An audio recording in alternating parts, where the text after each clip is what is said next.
હાલો ને અત્યારે તો ભાવનગર બાજુ છે, આવું એટલે ફોન કરો. ભાવનગર જિલ્લાના મહુવા તાલુકાના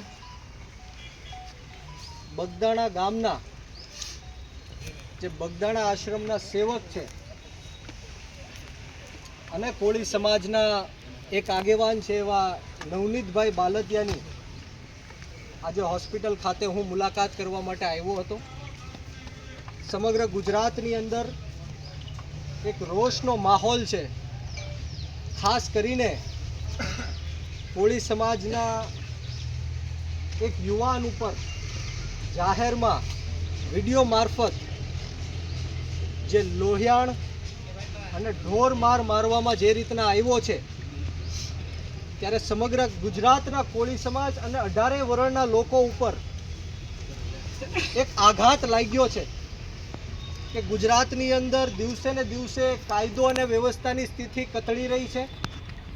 ત્યારે આજે મારી સાથે જસદણથી, બોટાદથી, તાલાલાથી, વાંકાનેરથી, વિરમગામથી અને સમગ્ર આજુબાજુના પંથકમાંથી કોળી સમાજના અને અન્ય સમાજના 18 વર્ણના લોકો નવનીતભાઈ બાલદિયાની મુલાકાતે પહોંચ્યા હતા. ત્યારે હું તમામનો આ તકે હું આભાર વ્યક્ત કરું છું.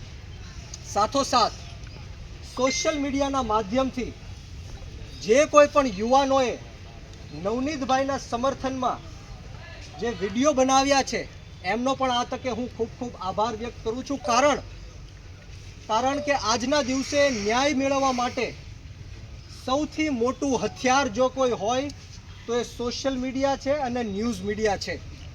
ન્યૂઝ મીડિયાના તમામ પત્રકારોનો પણ આ તકે હું ખૂબ ખૂબ આભાર વ્યક્ત કરું છું. બધી યુટ્યુબ ચેનલ હોય કે પ્રાદેશિક ન્યૂઝની પ્રેસ અને ઇલેક્ટ્રોનિકના તમામ મીડિયા કર્મીનો આ તકે હું ખૂબ ખૂબ આભાર વ્યક્ત એટલા માટે કરીશ કારણ કે છેલ્લા 10 દિવસથી સતત નવનીતભાઈ બાલદિયાને ન્યાય અપાવવા માટે તમામ લોકો પ્રયત્ન કરી રહ્યા છે. પરંતુ દુઃખ સાથે કહેવું પડે કે ગુજરાતની અંદર સૌથી મોટામાં મોટી વસ્તી જો કોઈની હોય તો એ કોળી સમાજની છે. સૌથી મોટામાં મોટી વોટ બેંક કોળી સમાજની છે. છતાં પણ ક્યાંક ને ક્યાંક આપણને ન્યાય મેળવવા માટે ગાંધીનગરના પગથિયા ચડવા પડે છે. વાત સાચી કે ખોટી?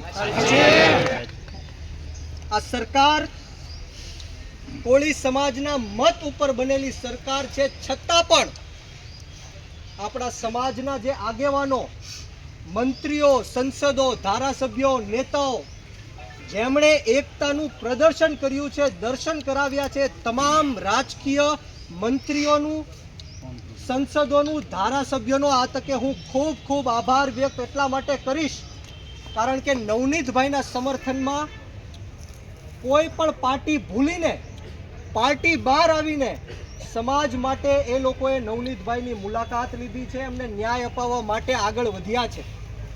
પરંતુ દુઃખની વાત એ છે કે આપણા મતે બનેલી સરકાર, આપણે કોઈ સરકારનો વિરોધ નથી, પરંતુ આ ન્યાયતંત્ર ઉપર, આ પોલીસ તંત્ર ઉપર આપણે આક્ષેપ લગાડીએ છીએ કે એક બાજુ વિછ્યા પ્રકરણમાં નિર્દોષ 92 લોકો ઉપર જેમની પાસે કોઈ એવિડન્સ નથી, કોઈ ફૂટેજ નથી, કોઈ વિડીયો નથી, કોઈ ડિજિટલ એવિડન્સ ન હોવા છતાં પણ 92 જણા ઉપર 307ની કલમો લગાડવામાં આવી અને એક બાજુ નવનીતભાઈના કેસમાં તમામે તમામ વિડીયો રેકોર્ડિંગ છે, સીસીટીવી ફૂટેજ છે, ઓડિયો રેકોર્ડિંગ છે, કોલ રેકોર્ડિંગ છે. ફરિયાદી પોતે એમ કહે છે કે એટલા લોકો મારા ષડયંત્રમાં સામેલ હતા, છતાં પણ એમની ઉપર એક સામાન્ય ફરિયાદ લેવામાં પણ નથી આવતી. એ આપણી માટે કમનસીબીની વાત છે. વાત સાચી કે ખોટી? આપણે કોઈની અહીંયા ટીકા ટિપ્પણી કરવાની નથી, કોઈનો વિરોધ કરવાનો નથી. સોશિયલ મીડિયાના અને મીડિયાના માધ્યમથી હું તમામ લોકોને કહેવા માંગુ છું કે આ લડાઈ છે કોઈ બે સમાજ વચ્ચેની લડાઈ નથી. આ કોઈ કોળી સમાજ કે આહિર સમાજ વચ્ચેની લડાઈ નથી. આ વ્યક્તિગત લડાઈ છે. આ અસામાજિક તત્વોની સામેની લડાઈ છે.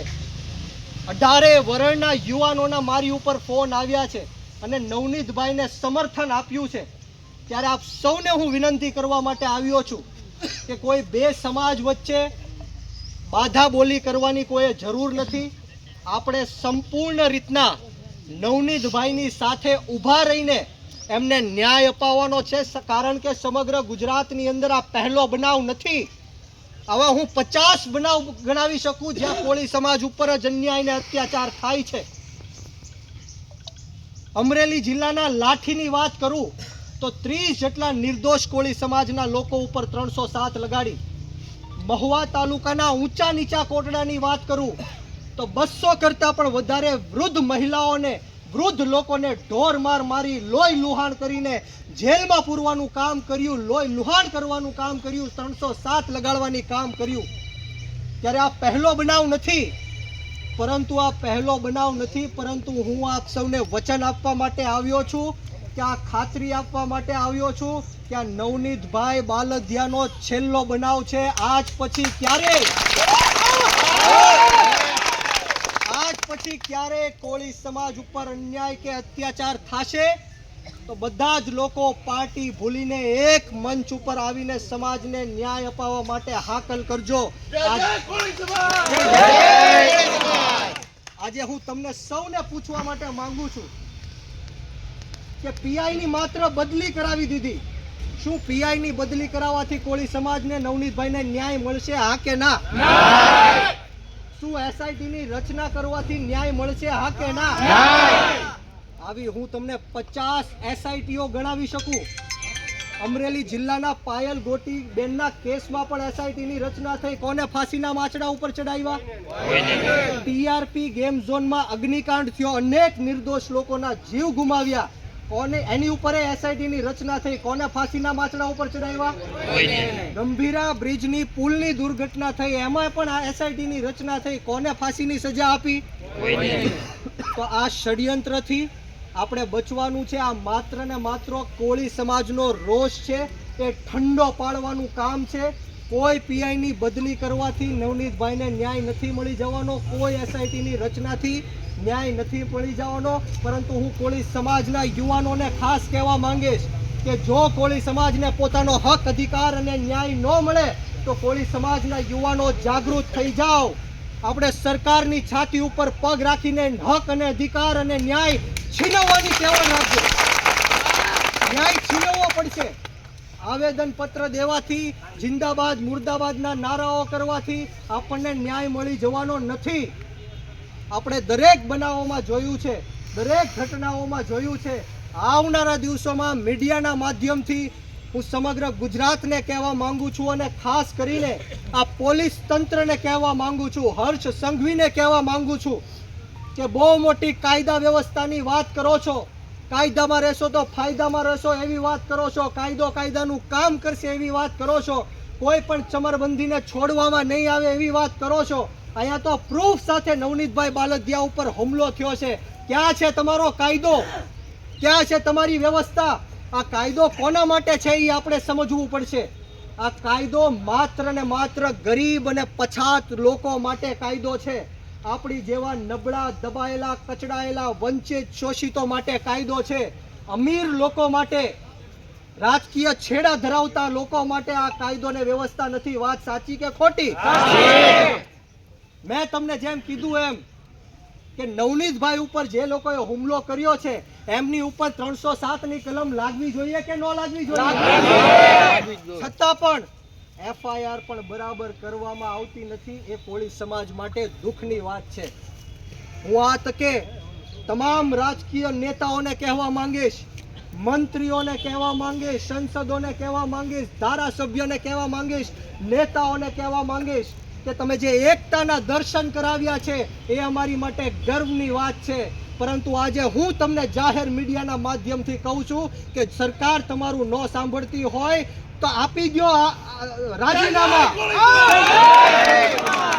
સરકાર તમારું ન સાંભળતી હોય તો આંદોલન કરવા માટે તૈયાર થઈ જાઓ. અને મીડિયાના સમક્ષ કહું છું કે જો 10 દિવસની અંદર નવનીતભાઈ બાલદિયાને ન્યાય ન મળ્યો તો અમારી 14 જાન્યુઆરી વીર માંધાતા મહારાજની જન્મ જયંતિ આવે છે. બગદાણાની અંદર 1 લાખ કોળી સમાજને ભેગા બગદાણા મુકામે 1 લાખ કોળી સમાજ અમે ભેગો કરીશું. નવનીતભાઈ બાલદિયાના નેતૃત્વમાં એમને ન્યાય મળે એવી હાકલ કરીશું. બોલો, તમે બધા તૈયાર છો? કરવું છે આંદોલન, અપાવો છે નવનીતભાઈને ન્યાય. બોલો, જય કોળી સમાજ, જય માંધાતા. ખૂબ ખૂબ આભાર.